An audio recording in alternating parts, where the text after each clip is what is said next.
Chers amis, soyez bénis. Vous êtes les bienvenus pour la halte spirituelle en ce 19 novembre. Nous sommes en Luc 20. Les Sadducéens sont arrivés avec une question piège. Au moins, ils nous font réfléchir à ce sujet. Il existe deux grandes approches de la question de la vie au-delà de la mort.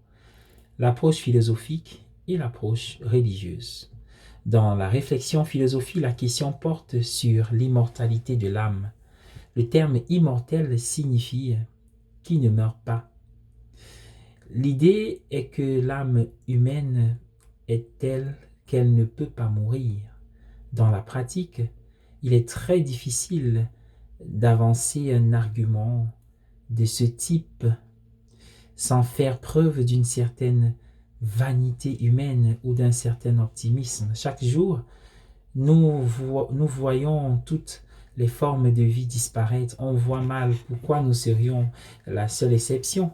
La mort, disait un biologiste, est la plus grande invention.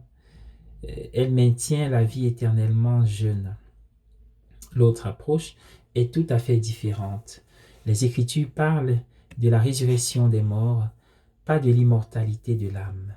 Dans le monde des Écritures, la personne entière tombe au pouvoir de la mort et s'il existe une possibilité de délivrance de ce pouvoir, elle n'est pas établie par des arguments sur l'immortalité de l'âme, mais plutôt par la croyance que Dieu nous ressuscitera comme il a ressuscité Jésus.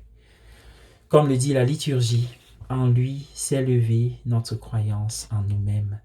Même dans le cas de Jésus, les Écritures ne disent pas qu'il est ressuscité des morts, mais que Dieu l'a ressuscité. En la matière donc, nous chrétiens ne sommes pas invités à ratisser les cendres pour y trouver une étincelle d'espoir, mais à regarder les pentes où le soleil se lève. Bonne journée à tous et à chacun. Soyez bénis.